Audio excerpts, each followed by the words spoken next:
Assalamualaikum warahmatullahi wabarakatuh. Alhamdulillah. Alhamdulillahilladzi arsala rasulahu bil huda wa dinil haq liyuzhirahu 'alad dini kullih wa kafa billahi syahida. Asyhadu an la ilaha illallah wahdahu la syarikalah wa asyhadu anna Muhammadan abduhu wa rasuluh la nabiyya ba'da. Allahumma shalli ala Muhammad wa ala alihi wa sahbihi ajma'in. Teman-teman Instagram, alhamdulillah kita ketemu lagi ya. Setelah minggu lalu kita ketemu di seperti saat ini, akhir pekan. Setelah kita melewati weekend kita yang menyenangkan bersama keluarga dan bersiap-siap untuk beraktivitas lagi mulai besok di hari Senin.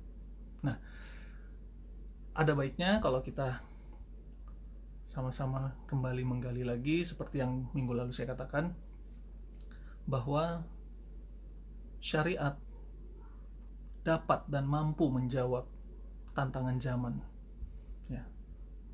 Syariat kita udah sempurna secara sebagai nas, sempurna sebagai dalil. Nah, karena itu aktivitas-aktivitas kontemporer, muamalah kontemporer yang mungkin dulu belum ada seperti yang sekarang ini, yang mungkin dulu belum kompleks seperti sekarang ini, dapat dicarikan jalan keluarnya. Nah, untuk hari ini kita akan lebih banyak fokus, atau seperti saya katakan, kita akan fokus satu-satu aktivitas-aktivitasnya, dan malam ini kita akan fokus kepada aktivitas perbankan syariah. Kenapa? Karena masih banyak di luar sana yang bilang perbankan syariah itu sama aja, sama aja dengan perbankan konvensional. Perbankan syariah itu haram juga. Masih banyak yang menggunakan terminologi yang masih menggunakan seolah-olah akadnya juga sama gitu ya. Masih mengatakan bahwa perbankan syariah, kita minjem dana di bank, nanti balikinnya ada kelebihan. Jadi itu yang menyebabkan dikatakan perbankan syariah juga riba karena ada kelebihannya. Nah, saya ulangin sedikit kaidah yang saya sampaikan di minggu lalu, bahwa apa yang kelihatan sama belum tentu sama. Apa yang kelihatan sama belum tentu kita hukumi sama. Karena kelihatan aja belum tentu akadnya sama. Nah, jadi ini yang akan kita bahas malam ini. Nah, sebelumnya kenapa sih di zaman kontemporer ini kita membutuhkan perbankan? Apa sih fungsi perbankan itu? Fungsi perbankan adalah sebagai lembaga intermediary, lembaga yang menghubungkan antara pemilik dana dengan orang yang membutuhkan dana. Karena dalam konsep Islam pun, dalam konsep ekonomi Islam, itu kita tidak dibenarkan untuk melakukan penimbunan sumber daya, penimbunan komoditi atau ihtikar. Karena kalau terjadi penimbunan, maka ekonomi tidak akan bergerak, ekonomi tidak akan berputar. Jadi orang yang punya dana seharusnya bisa menyalurkan dananya untuk diputarkan oleh orang yang punya bisnis. Orang yang punya bisnis yang mungkin butuh dana, itu jangan sampai bisnisnya macet gara-gara sebagian orang menimbun dananya, menimbun sumber dayanya. Nah, mungkin di zaman dulu, di zaman Rasulullah, mungkin bisnis itu berjalan sangat sederhana. Saya punya uang, teman saya si B, si Budi punya bisnis, saya berikan uang saya untuk dia kelola. Nah, tapi zaman sekarang tidak semua orang bisa melakukan itu. Orang yang punya dana sekalipun belum tentu bisa mencari partner yang tepat, belum tentu bisa mencari partner yang dapat dipercaya untuk mengelola dananya. Berapa banyak kita dapat informasi bahwa ada orang yang ditipu oleh sahabatnya sendiri, ada orang yang ditipu oleh orang yang dianggap ustadz, orang yang dianggap baik, bisa amanah, ternyata juga tidak amanah. Karena itu dalam konsep bisnis kita harus melakukan dengan fatonah, dengan profesional. Nah, itulah peran perbankan, di mana perbankan sendiri mempunyai fungsi-fungsi analisis, mempunyai fungsi-fungsi untuk seleksi terhadap orang-orang yang membutuhkan dana. Nah, dan mungkin di zaman sekarang kebutuhan atas dana itu jauh lebih besar dibandingkan zaman dulu. Mungkin zaman dulu kita butuh dana untuk membangun rumah, ada teman kita yang bisa mendanai kita bangun rumah, Tapi zaman sekarang untuk membangun satu gedung pencakar langit, butuh triliunan. Mungkin kita tidak bisa hanya mengandalkan satu pendana, satu sumber dana. Mungkin kita harus mengumpulkan dari banyak orang yang mempunyai dana. Nah, itulah fungsi perbankan juga, mengumpulkan sebagai intermediary institution. Jadi, mengumpulkan dari banyak orang yang punya dana, yang tidak mampu mencari partner yang tepat, partner yang dianggap amanah, partner yang dianggap profesional, mereka menitipkan ke perbankan. Nanti perbankan yang mencarikan, ya tentunya dengan analisa bisnis, analisa resiko, ya. Mereka sudah mempunyai kredit analis. Nah, jadi itulah fungsi perbankan sebenarnya, mempertemukan antara orang yang punya dana dengan orang yang butuh dana untuk bisnisnya. Yang mungkin kalau kita melakukan seorang per orang, tidak semua orang mampu melakukan, ya. Tidak semua orang mampu menganalisa bisnis seseorang. Makanya tidak heran kalau mungkin teman-teman pernah dengar ya, Darul Ifta di Mesir menghalalkan perbankan dengan asumsi bahwa perbankan itu dibutuhkan karena profesionalisme mereka, peran mereka dalam menganalisis sebuah pembiayaan yang tidak dimiliki oleh orang per orang. Nah, mungkin kita tidak sampai mengharamkan perbankan seluruhnya, tapi juga tidak menghalalkan perbankan seluruhnya. Yang diharamkan bukan banknya, karena bank itu adalah produk muamalat. Tapi yang diharamkan adalah ilatnya, hal-hal yang dilarang di dalam perbankan itu. Nah, jadi kita harus bisa memisahkan di sini ya. Nah, banyak teman-teman yang masih beranggapan perbankan konvensional dengan perbankan syariah sama-sama ada kelebihan. Pokoknya kalau ada kelebihan haram, riba gitu ya. Apakah benar? Ya. Karena Allah mengharamkan riba, tapi Allah menghalalkan jual beli. Apakah di jual beli kita tidak mendapatkan kelebihan, tidak mendapatkan keuntungan, atau tidak mendapatkan margin? Nah, jadi kita harus membedakan dulu bentuk transaksinya. Kita harus membedakan dulu akadnya, baru kita menghukumi suatu perkara. Tidak menghukumi hanya dari kelihatannya sama. Ya.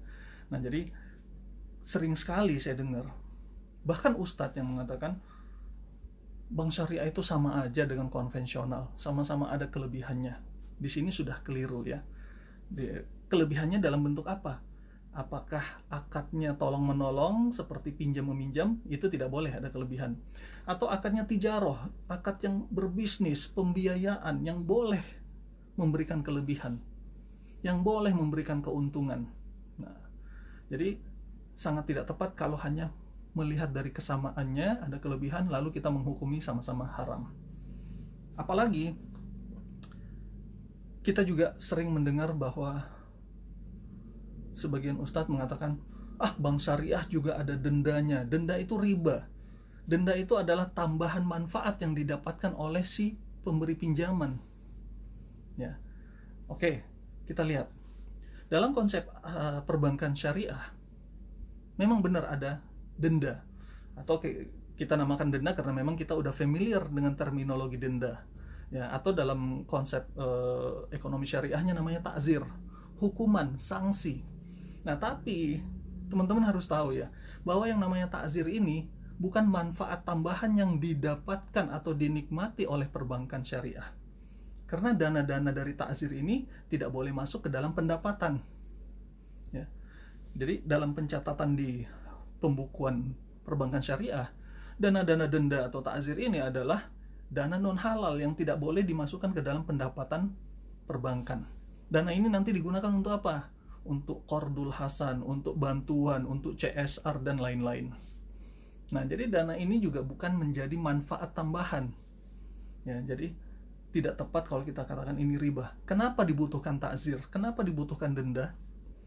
Karena kita tahu ya, banyak orang yang akan memanfaatkan kalau tidak ada denda. Ya, kita tahulah di Indonesia begitu dikatakan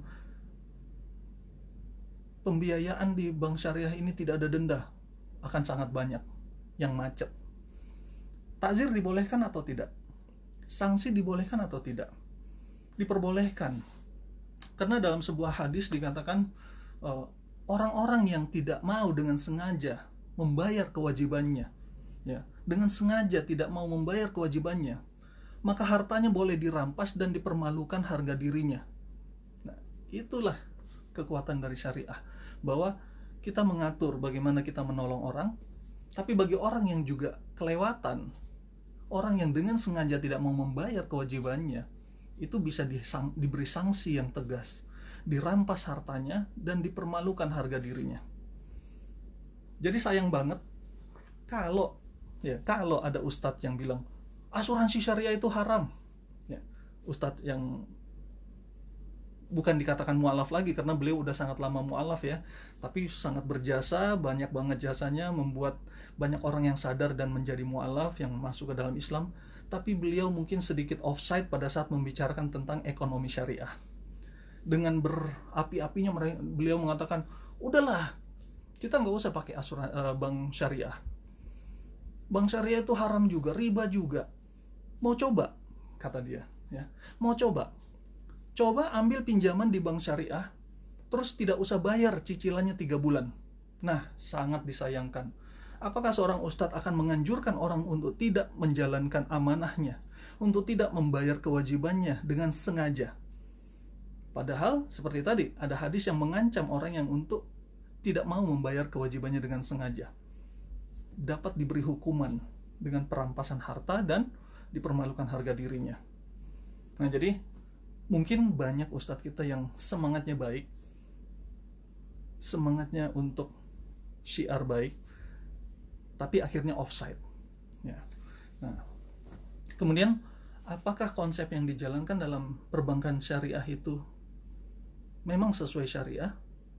Ya, insya Allah Dewan Syariah Nasional sudah mengatur bagaimana cara kerja, bagaimana tata kelola dari perbankan syariah itu, agar ilat-ilat dari bank konvensional tadi bisa dihilangkan. Jadi bukan banknya yang haram, tapi ada transaksi-transaksinya yang ternyata haram. Seperti pinjam-meminjam, simpan pinjam dengan kelebihan, otomatis itu menjadi riba. Maka dalam bank syariah tidak ada pinjam-meminjam. Ya, yang ada adalah pembiayaan. Pembiayaan sendiri ada macam-macam. Ada yang namanya jual beli, ada yang namanya mudharabah, jual beli tadi murabahah gitu ya. Ada yang namanya mudharabah, kerjasama bisnis bagi hasil. Ya. Ada juga yang namanya musyarakah, ya, kerjasama bisnis juga, di mana pihak pemberi dana juga ikut terlibat dalam bisnisnya. Atau ada yang namanya ijaroh, ya, macam-macam. Dan semua ada konsepnya. Ada yang namanya salam, ya, jual beli dengan dibayar di muka, atau istisna juga. Nah, jadi semua itu sudah ada konsepnya. Kalau sudah menggunakan konsep-konsep syariah, maka kelebihan yang didapatkan oleh perbankan itu sudah sesuai dengan konsep syariah, karena kita tidak dilarang untuk berbisnis dalam konsep syariah. Keuntungan yang didapat dari bisnis itu tidak dilarang. Yang tidak boleh pinjam-meminjam dengan mendapatkan kelebihan. Ya. Nah, jadi beberapa saat yang lalu saya pernah melihat juga ada yang masih mempertanyakan konsep murabahah, konsep jual beli. Mungkin sebagian dari kita berpikir bahwa konsep yang digunakan di perbankan syariah itu hanya jual beli aja, murabahah aja, ya. Maka seorang ustadz mengatakan, murabahah juga nggak boleh tuh. Kenapa? Menggabungkan dua akad. Karena biasanya dalam perbankan syariah menggabungkan antara murabahah atau jual beli ini dengan wakalah, ya. Karena kita tahu ya, dalam konsep perbankan nasional kita, bank itu tidak boleh berbisnis secara langsung. Bank itu tidak boleh berjual beli secara langsung. Maksudnya punya stok. Mau jual beli rumah, bank harus punya stok rumah. Mau jual beli mobil, bank harus punya stok mobil, punya dealer sendiri gitu. Enggak. Ya. Jadi pada saat orang mau melakukan jual beli rumah atau mobil, maka bank akan mewakalahkan pembelian rumah atau mobil itu kepada si pihak kreditur, ya, pihak yang mau melakukan pembiayaan itu. Nah, apakah itu boleh? Sekarang pertanyaannya, apakah menggabungkan dua akad itu semuanya tidak boleh? Atau semuanya dihukumi sebagai ukut murakkabah yang katanya tidak boleh, haram, ya. Tidak semua ukut murakkabah atau penggabungan akad itu haram. Kenapa? Karena hukum yang umum itu tidak menjadi haram gara-gara adanya dalil tentang hukum yang khusus. Jual beli hukum yang umum itu halal, ya. Tapi ada jual beli yang dilarang, tapi khusus. Dan jual beli yang khusus ini tidak menjadikan jual beli menjadi haram seluruhnya. Contohnya jual beli yang tidak boleh, ya kita pernah dengar namanya bai al-inah, mengakali jual beli untuk menutupi riba gitu ya. Atau jual beli dengan dua akad, bai'atain fi bai'atin, dua jual beli dalam satu jual beli, itu nggak boleh. Safqatain fi safqatin, ya. Dua transaksi dalam satu transaksi. Contohnya seperti apa? Dua jual beli dalam satu jual beli. Contohnya gini, saya mau menjual mobil saya. Saya bilang, saya jual mobil saya seharga 100 juta kalau cash. Tapi kalau mau cicil selama 5 tahun, boleh. Saya jual seharga 180 juta dicicil selama 5 tahun. Nah, kalau Bapak Budi datang kepada saya dan bilang, saya beli mobil kamu, Bob, maka ini terjadi dua jual beli dalam satu jual beli. Kenapa? Karena Bapak Budi tadi tidak memilih salah satu dari penawaran saya. Apakah yang cash atau yang cicil? Kalau Bapak Budi memilih yang cash, itu tidak menjadi bai'atain fi bai'atin.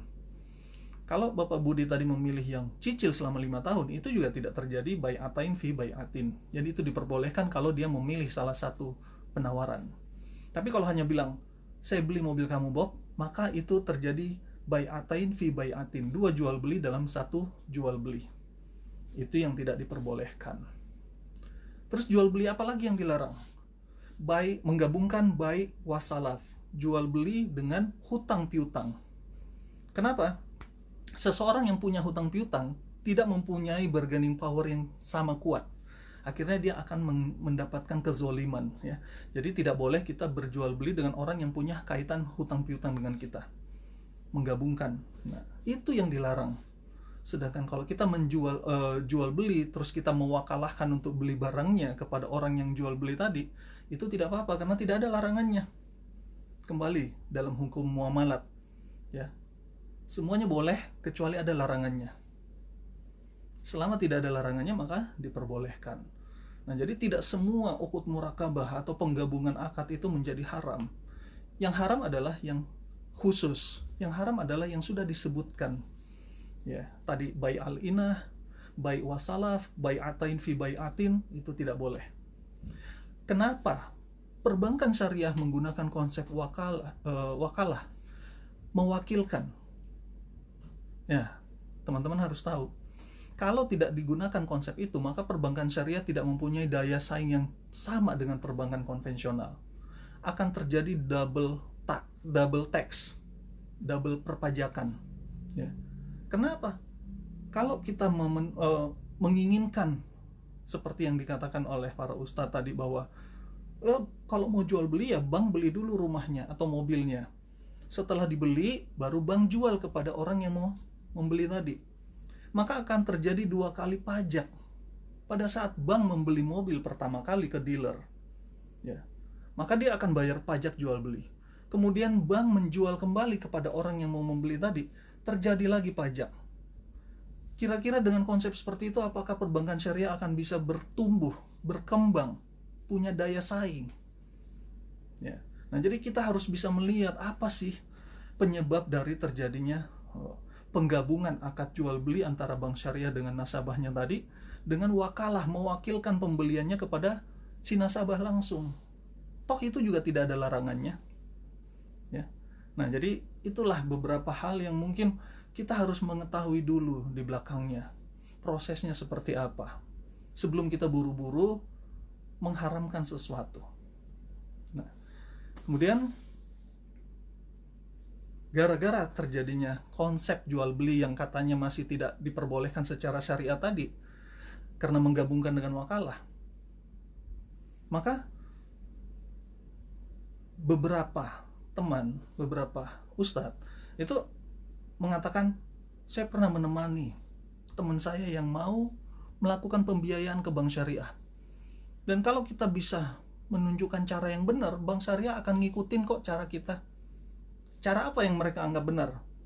Caranya adalah bank akan melihat si nasabah udah punya modal berapa nih untuk membeli rumah misalnya, atau membeli peralatan kantor atau peralatan pabrik gitu ya. Nah, si nasabah punya berapa? Oh, nasabah sudah punya 30%. Bank akan menyediakan dana 70%. Maka mereka akan memiliki bersama alat ini atau rumah ini atau barang ini, dan nanti pihak nasabah itu akan membayarkan hak si bank dengan nisbah tertentu. Jadi konsep mudharabah yang dijalankan. Nah, konsep itu sebenarnya sudah ada di perbankan. Bukan berarti konsep itu baru ada setelah Ustadz ini datang ke bank dan menyarankan konsep seperti itu. Sudah ada, seperti yang saya katakan tadi, di perbankan syariah konsep pembiayaannya bukan hanya satu macam. Ada yang murabahah, ada yang mudharabah, ada yang musyarakah tadi, ya, ada ijarah, ya, ijarah muntahiyah bitamlik, atau ada konsep-konsep lainnya, salam, istisna, dan lain-lain. Nah, cuman yang paling sering dilakukan dalam perbankan syariah memang murabahah. Karena apa? Itu yang paling gampang untuk dieksekusi. Kalau konsep mudharabah atau musyarakah tadi, penyertaan modal dan nanti bagi hasil, maka bank perlu untuk ikut mengawasi bisnis orang yang melakukan pembiayaan ke bank syariah. Dan tidak semua pebisnis yang melakukan pinjaman itu atau pembiayaan itu bersedia atau cukup nyaman dengan ikut campurnya perbankan, ya. Nah, jadi memang agak-agak butuh proses yang jauh lebih sulit ya, analisisnya lebih sulit dan butuh pengawasan juga. Nah, jadi maka yang sering dilakukan dalam perbankan syariah adalah konsep murabahah atau jual beli. Dan itu yang lebih simpel sebenarnya. Nah, jadi teman-teman jangan terburu-buru untuk mengharamkan sesuatu sebelum kita tahu di belakangnya, sebelum kita tahu prosesnya, sebelum kita tahu akadnya, apakah berbeda, ya. Apa yang kelihatan sama belum tentu sama. Mudah-mudahan kita jadi bisa melihat ternyata perbankan ini punya fungsi, ternyata perbankan ini punya manfaat yang besar sekali di masyarakat. Ya, seperti saya katakan tadi, tidak semua dari kita punya kemampuan untuk menganalisis. Kalau teman-teman punya sumber dana dan akhirnya tidak mampu memilih atau memilah siapa teman yang bisa amanah menjalankan bisnis dengan menggunakan dana teman-teman, maka titipkan aja ke perbankan. Mereka punya analisnya. Mereka punya semua sumber daya untuk secara profesional mengelola keuangan itu. Nah, itulah yang kita sebut sebagai fungsi intermediary dari perbankan. Kalau teman-teman mampu melakukan sendiri, ya mungkin teman-teman nggak membutuhkan perbankan syariah. Nggak apa-apa. Tidak diwajibkan juga untuk teman-teman harus menyimpan dana di perbankan syariah atau melakukan pembiayaan ke perbankan syariah. Kalau teman-teman bisa melakukan sendiri, punya akses untuk melakukan sendiri, punya kemampuan menganalisis sendiri orang-orang yang bisa teman-teman salurkan dana, teman-teman nggak butuh perbankan. Tapi jangan buru-buru mengharamkan perbankan, karena begitu banyak orang di luar sana, saudara-saudara kita, yang mungkin punya dana, dan mereka tahu bahwa mereka tidak boleh menimbun dana karena diharamkan untuk melakukan ihtikar. Menimbun dana itu akan menghambat roda perekonomian, menghambat berputarnya perekonomian. Akhirnya mereka jadi bingung. Saya harus salurkan kemana? Akhirnya mereka salah. Oh, teman saya ini, teman kajian saya ini baik, dia kasih. Oh, ustadz ini baik, dia berikan dana. Berapa banyak umat Islam yang sudah tertipu oleh orang-orang yang kelihatannya baik, ya. Nah, jadi itulah fungsi dari perbankan, fungsi profesionalisme mereka dalam menganalisis menjalankan roda perekonomian ini. Nah, kalau teman-teman nanti ternyata melihat, oh ada akad dari perbankan syariah yang kelihatannya kok aneh ya, tanyakan kepada orang yang memang berkecimpung di situ, tanyakan kepada ustadz yang memang paham tentang konsep-konsep ekonomi syariah. Jangan sampai kita, oh ini ustadz baik, ini ustadz sudah memualafkan banyak sekali orang, Tapi ustadz itu ternyata tidak mempunyai kemampuan atau tidak mendalami tentang fikih muamalah. Akhirnya keliru seperti yang saya katakan tadi. Ustadz itu menganjurkan, mau bukti bank syariah itu haram, ayo kita lakukan pinjaman, terus kita nggak usah bayar 3 bulan. Ya, pasti kita didenda, denda haram. Ya, langsung buru-buru, denda itu haram, denda itu riba. Ya, dan menganjurkan untuk tidak membayarkan kewajiban, itu juga udah menunjukkan bahwa ustadz ini offside. Ya. Nah, mudah-mudahan dengan informasi seperti ini kita menjadi lebih banyak untuk berpikir. Sebenarnya konsep syariah ini mempermudah umat atau akan mempersulit umat? Apakah konsep syariah ini tidak bisa beradaptasi dengan perkembangan zaman? Apakah konsep syariah ini menolak perkembangan zaman? Atau sebenarnya konsep syariah ini sudah sempurna secara dalil, tinggal kita menggunakannya, cara beristidlalnya, cara menggunakan dalilnya yang tepat, sehingga kita bisa menjalankan konsep-konsep syariah dalam kehidupan kita di masa modern ini, dalam kebutuhan kontemporer kita sekarang. Nah, seperti saya katakan tadi, konsep syariah sudah sempurna secara dalil sebagai nas. Cuman mungkin ada perbedaan ya dalam penggunaan konsep syariah di zaman Rasulullah dulu dengan di zaman yang sekarang. Karena zaman sekarang lebih kompleks, lebih komprehensif. Nah, mudah-mudahan apa yang sedikit saya sampaikan ini bisa mengajak teman-teman semua untuk terus berpikir, terus menggali, dan terus mencoba untuk memahami. Sehingga kita tidak hidup dalam kesulitan, dan akhirnya seperti saya katakan minggu lalu, jangan sampai umat Islam itu berputus asa terhadap rahmat Allah dan bergelimpangan dalam dosa. Ya udah deh, nggak ada yang bisa, ini haram, ini haram, ini haram. Ya udah, kalau masalah bank konvensional aja sekalian, nggak usah yang syariah-syariahan. Ya udah, asuransi konvensional aja sekalian. Ya udah, investasi di mana aja konvensional aja sekalian. Akhirnya umat Islam berputus asa, dan yang paling dirugikan pada saat keadaannya seperti ini adalah umat Islam. Ya, oh kita tidak boleh menggunakan bank syariah pun nggak boleh. Akhirnya umat Islam melakukan roda perekonomian bersendiri-sendiri, tidak bisa melakukan kapitalisasi dana. Ya, akhirnya saya punya dana sekian, saya hanya bisa menyalurkan kepada teman saya yang berbisnis sekian. Sedangkan umat di luaran yang lain bisa melakukan kapitalisasi dana, bisa membangun gedung bertingkat 30 sampai 100 dengan dana triliunan. Kenapa? Karena bisa melakukan kapitalisasi dana menggunakan fungsi bank sebagai intermediary. Sedangkan kita tidak bisa menggunakan fungsi itu, akhirnya sendiri-sendiri. Dan banyak yang tertipu karena sendiri-sendiri, kita tidak punya profesionalisme. Ya, jadi saya terus terang saya tidak sampai seperti Darul Ifta di Mesir, ulama-ulama kita di Mesir yang mungkin tahun 80-an Darul Ifta menyatakan bahwa bank itu haram. Tapi kemudian di awal 2000-an, mungkin 2003, Darul Ifta mengatakan bahwa bank itu halal. Nah, saya tidak mengatakan banknya haram atau banknya halal. Kita tidak bisa menghukumi banknya, karena bank itu adalah produk muamalat. Ya, yang kita hukumi adalah aktivitasnya, akadnya. Oh, bank konvensional, bukan bank konvensionalnya yang haram, tapi aktivitas simpan pinjam menggunakan bunga itu yang haram. Aktivitas pinjam dengan membayarkan bunga, ya, itu yang haram. Ya. Tapi kalau di perbankan syariah sudah tidak menggunakan konsep simpan pinjam yang mendapatkan bunga, tapi menggunakan konsep pembiayaan, tijaroh, bisnis, itu diperbolehkan. Ya. Jadi kita tidak sampai menghalalkan segalanya, tapi juga tidak mengharamkan segalanya. Kita harus bisa memilah-milah. Ya. Nah, mudah-mudahan apa yang saya sampaikan ini bisa sedikit bermanfaat, dan nanti teman-teman bisa lebih memperdalam sendiri apa sih murabahah yang tadi saya sebutkan, apa sih mudharabah, musyarakah, ijarah muntahiyah bitamlik, salam, istisna, dan lain-lain. Ya.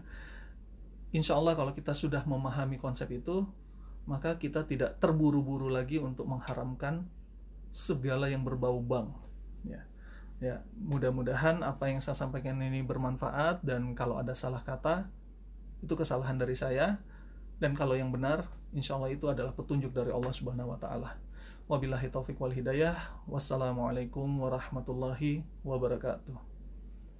Terima kasih Mas Dodi, Mbak Lilis, dan Safir Star. Mudah-mudahan bermanfaat ya. Assalamualaikum.